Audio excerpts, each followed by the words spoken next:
Armentor Art YouTube number 3. ArmentorArt.com. ArtFreeWill.com. Hello and welcome to the Armentor Art channel. Today I'm going to talk about this piece right here called Vanguard. This is going to be my 3rd YouTube video. If you want to learn more about my fan and fume exhaust system, you can check out my first video. Might want to take some seasick pills. It's a little out there. I was just learning how to make video back then, still learning. So please bear with me. The reason why I'm making this video series is to showcase this particular style of art. It's a little bit different. You don't see a lot of it. It's automotive paint on sheet metal, a base coat, clear coat system using automotive techniques, using House of Color base coats and clear coats. Really, really nice product. Highly recommend it. And also, I highly recommend using urethane paints to create art. I mean, there's a lot to it. It's very technical. There's a bit of investment and a learning curve there. But as you can see, the results are very interesting. You don't really see this in other mediums. The depth of the piece, the pop that it has, and the way that it looks in different lights is also unique. And I'll showcase that during this video. The way that I produce this art is I take a piece of sheet metal that has already been powder coated and I correct the surface using sandpaper. Typically, I'll use wet sandpaper just because it doesn't make as much of a dusty mess. My shop is small, so I really can't afford to have a lot of dust in the air.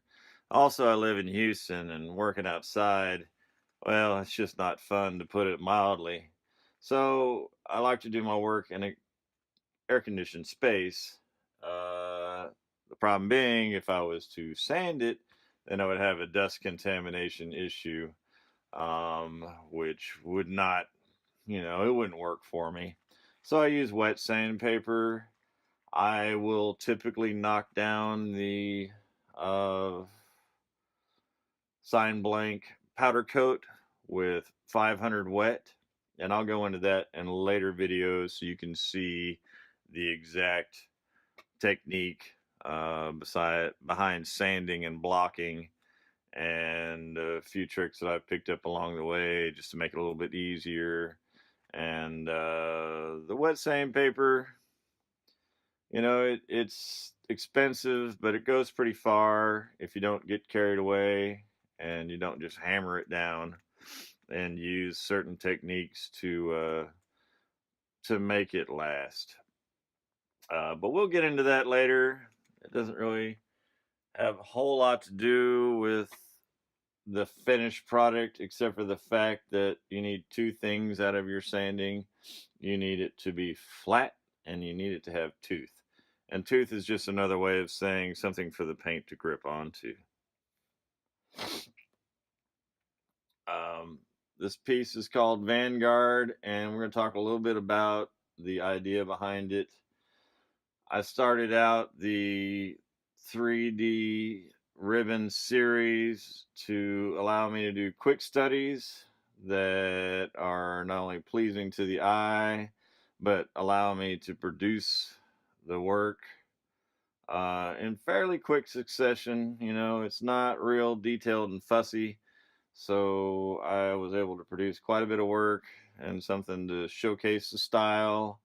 And also I wanted to have this series evolve over time. So I started out with some 5x7s. I moved to 8x10s, and then I went on to 14x11. And you can see that all on my art site. armentorart.com if you wish. Got a lot of really neat work on there. So go check it out. Okay, so my primary objective with this piece is I wanted a background that was interesting but not overwhelming, something that had contrast to the ribbons, but didn't compete with it. So I wanted something a little diffuse. I think I really captured what I was going for here. And also in the background, I wanted something a little bit different. I didn't want to go in and just knock it smooth on the substrate like I had been.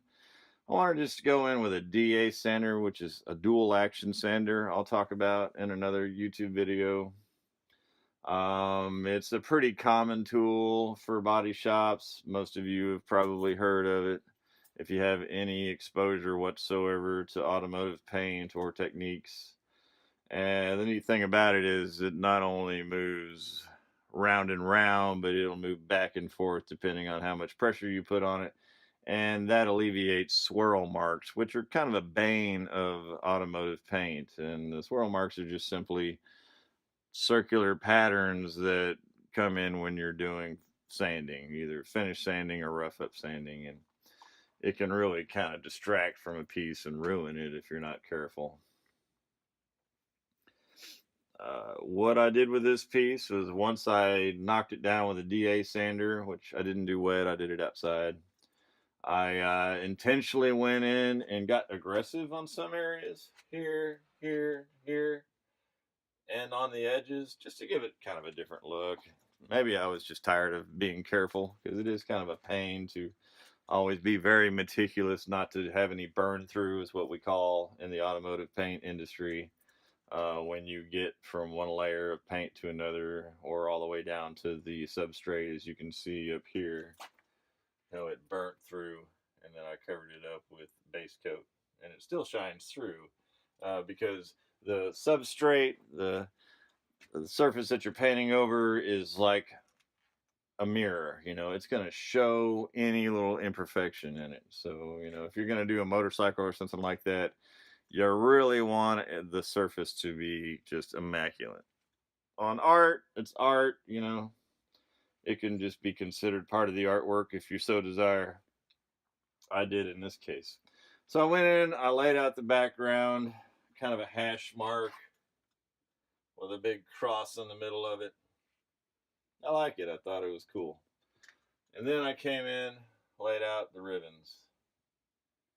And when I lay out something, I use an HPC Iwata, and I just go in and I freehand it in there. Okay? And I wanted a little bit of back and forth on it. I wanted some contrasting colors. I didn't want the foreground to be too close to the background, so still give it some pop. Pretty sure I pulled all that off. Looks good to me. I used freehand shields,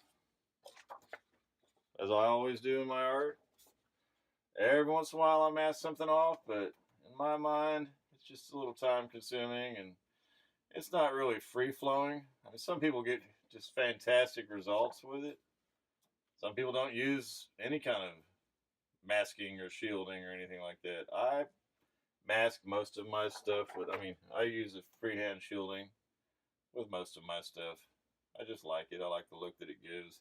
I'm kind of a fussy person, so I like my lines to be really clean and clear. Just my particular preference, not that one's better than the other.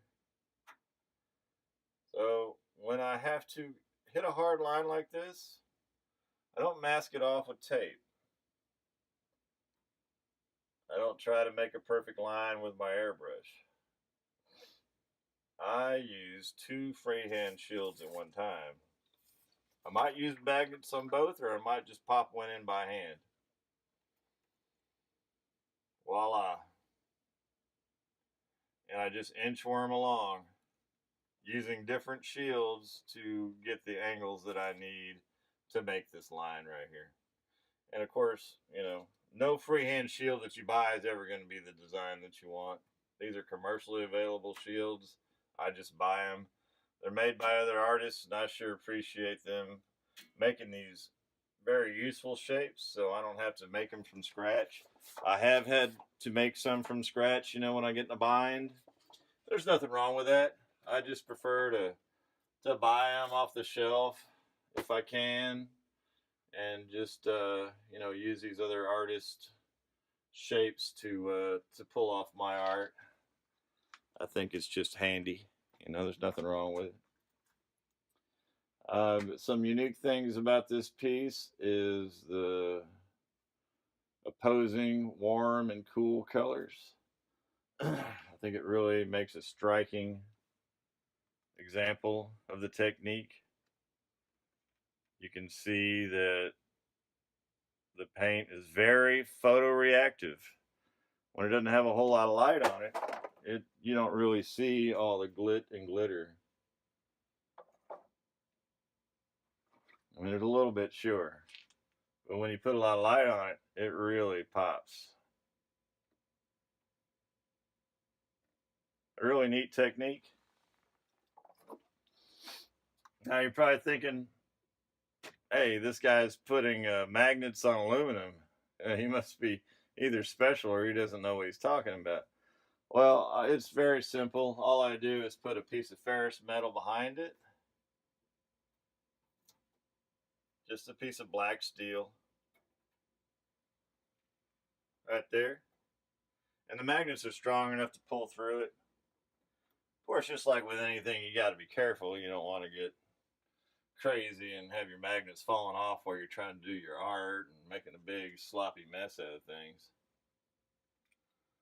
That gives me a chance to show you a piece that I've done before I used freehand shielding, before I utilized that. This poor guy's been relegated to holding up my more modern pieces, you know, but you can tell with the fuzzy lines that were achieved here that there was no shielding, there was no masking. Just went in there and did it. And sure, it's neat, but I just think the look that you get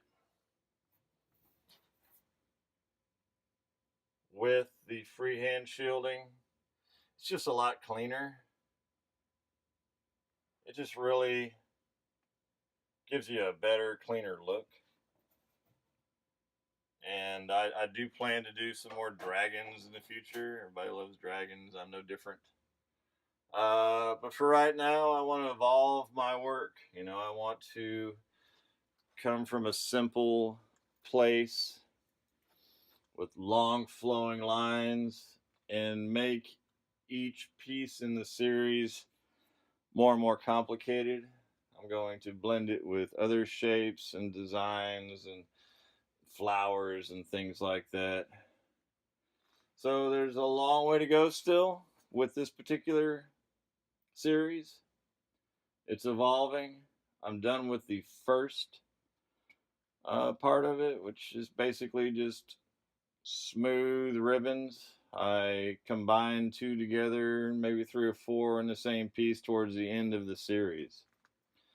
And that just simply allowed me to fully explore the shape and different colors. Had a lot of fun doing it. I think I got some really good results from it. I'm showcasing it on my Armentor Artwork site. So if you want to check out more of it, go by there and have a look. Got plenty of finished pieces up there. If you want to take a look at my blog, it's artfreewill.com. I've got pencil drawings up there, different types of airbrush art in progress, and just some general thoughts about, you know, writing, and I like to bloviate. So if you want to get it a little bit in my head, if it's kind of a dark and scary place sometimes, but it can be bright and cheerful too, just like anybody else, I imagine. You can find out a lot more about me and my perspective on things by checking that out. So if you like what I'm doing here and you want to learn more about my process and see some more art, subscribe. If you like it, hit the like button, share it with a buddy of yours, you know, ask a question, make a comment. And come on back. I sure appreciate you guys stopping in. Have a good day.